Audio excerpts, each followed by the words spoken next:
नुकत्याच 10वी आणि 12वीच्या परीक्षा झाल्यात। विद्यार्थ्यांसोबतच पालकांना सुद्धा प्रश्न पडला की आता आपल्या पाल्यांना 10वी नंतर काय करायला पाहिजे जेणेकरून त्याचं भविष्य सुखद होईल, 12वी नंतर काय करायला पाहिजे जेणेकरून त्याचं भविष्य सुखद होईल। अशा प्रश्नात अडकलेले जे पालक असतील किंवा विद्यार्थी असतील त्यांच्यासाठी आजचा हा माझा खास व्हिडिओ आहे। तर बघा 10वी नंतर तुमच्याकडे कोणते कोणते पर्याय असतात की 10th पास झाल्यानंतर सरळ आणि सोपा जो मार्ग आहे तो मार्ग असा आहे की तुम्हाला 10वी नंतर 11वी आणि 12वीचा सरळ मार्ग दिसतो इथे।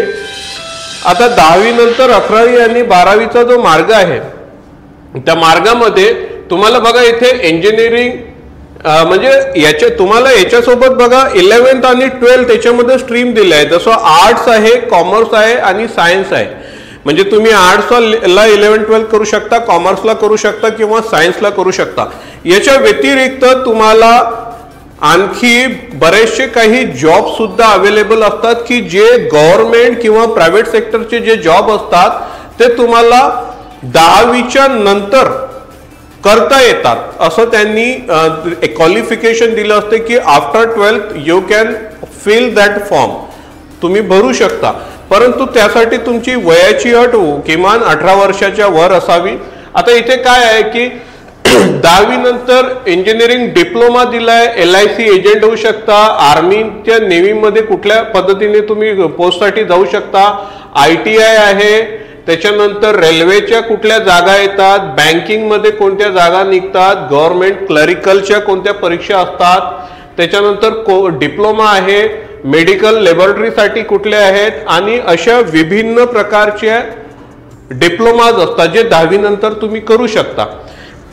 जर कोणाला प्रश्न पडता की 12वी नंतर आपलं काय असायला पाहिजे, बघा आता 10वी नंतर 11वी आणि 12वी आर्ट्स, कॉमर्स, सायन्स मध्ये केल्यानंतर आपल्याकडे ऑप्शन आहे डिप्लोमा करायचे। बरेचसे डिप्लोमा आहेत, जसं तुम्ही पॉलिटेक्निकचा डिप्लोमा करू शकता, जसे इंजिनिअरिंग डिप्लोमे मी सांगितले। त्याच्यानंतर तुम्ही काही सरकारी नोकरी असतात जे 10वीच्या नंतर तुम्ही फॉर्म भरू शकतात, रेल्वे डिपार्टमेंट असेल, आर्मी डिपार्टमेंट असेल, डिफरंट टाईप पद्धतीचे आहे। आता 12वी नंतर काय, ज्यांनी 11वी 12वी कंप्लीट केलं त्याच्यानंतर त्याला काय काय करायला मिळतात, तर बघा सरळ सरळ तो ग्रॅज्युएशन करू शकतो, जसं BA असेल, बॅचलर ऑफ आर्ट, BCom असेल, BSc असेल, सायन्स असेल, त्याच्यानंतर इंजिनिअरिंग डिग्रीकडे तो वळू शकतो। म्हणजे 10वी नंतर जर तुमच्याकडे डिप्लोमा हा ऑप्शन असेल 11वी 12वी शिवाय, तर 12वी नंतर तुम्हाला 11वी 12वी झाल्यानंतर तुम्हाला डिग्रीसाठी अप्लाय करता येतं। बघा इथं 12वी नंतर काय काय दिलेलं आहे, तुम्ही 12th कॉमर्स जर झाला असेल तर तुमच्याकडे CA, BCom,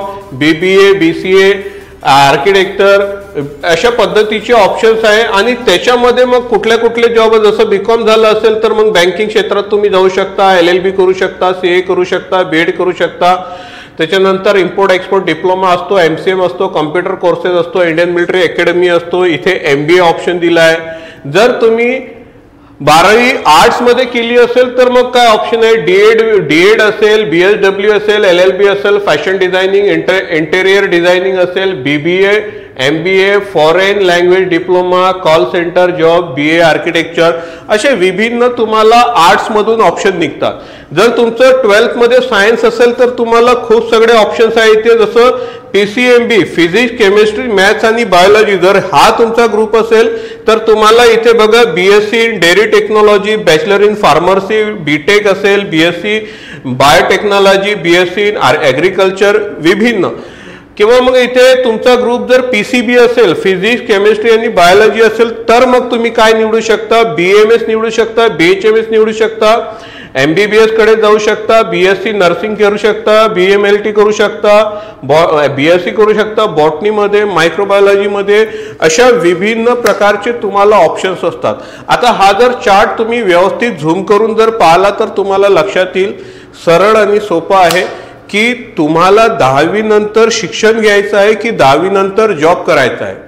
तर तुमच्याकडे दोन ऑप्शन आहे, शिकायचं असेल तर 11वी 12वी किंवा कुठल्याही पद्धतीचा डिप्लोमा जो 10वी नंतर आहे। जर जॉब करायचा असेल तर कोणत्या जॉबसाठी 10वी शिक्षण पात्रता असते ते शोधावं लागेल।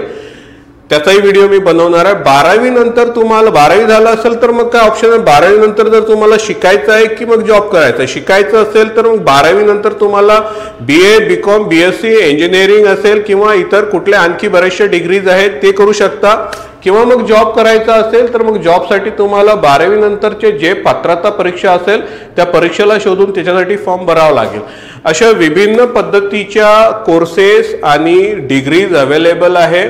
तुम्हाला आणखी काही प्रश्न असेल तर तुम्ही मला विचारू शकता, मी त्याच्यावर स्पेशल व्हिडिओ बनवेल। आजचा व्हिडिओ तुम्हाला समजला असेल अशी मी आशा करतो। भेटूया पुढच्या व्हिडिओमध्ये। थँक्यू।